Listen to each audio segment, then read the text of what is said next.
hingga terciumlah bau harum seharum wewangian yang paling harum di muka bumi.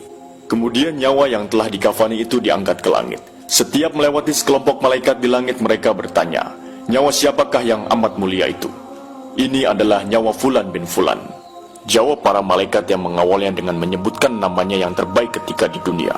Sesampainya di langit dunia, mereka meminta izin untuk memasukinya, lalu diizinkan. Maka seluruh malaikat yang ada di langit itu ikut mengantarkannya menuju langit berikutnya, hingga mereka sampai di langit ketujuh.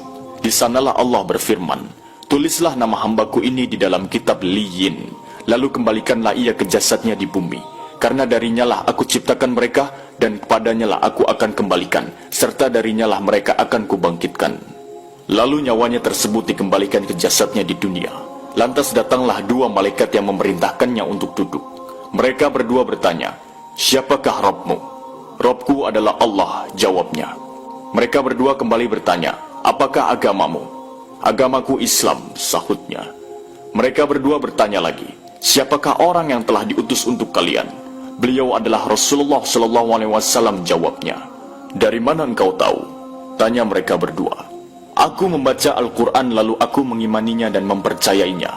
Tiba-tiba terdengarlah suara dari langit yang menyeru, "Hambaku benar, maka hamparkanlah surga baginya, berilah dia pakaian darinya, lalu bukakanlah pintu ke arahnya." Maka menghembuslah angin segar dan harumnya surga, lalu kuburannya diluaskan sepanjang mata memandang. Saat itu datanglah seorang pemuda asing, yang amat tampan memakai pakaian yang sangat indah dan berbau harum sekali. Seraya berkata, "Bergembiralah, inilah hari yang telah dijanjikan dulu bagimu."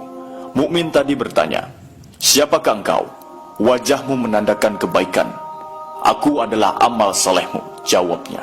Si mukmin tadi pun berkata, "Wahai Rabbku, segerakanlah datangnya hari kiamat, karena aku ingin bertemu dengan keluarga dan hartaku." Adapun orang kafir, di saat dia dalam keadaan tidak mengharapkan akhirat dan masih menginginkan keindahan duniawi, turunlah dari langit malaikat yang bermuka hitam sambil membawa kain mori kasar. Lalu mereka duduk di sekelilingnya. Saat itu turunlah malaikat pencabut nyawa dan duduk di arah kepalanya seraya berkata, "Wahai nyawa yang hina, keluarlah dan jemputlah kemurkaan dan kemarahan Allah." Maka nyawa orang kafir tadi berlarian di sekujur tubuhnya.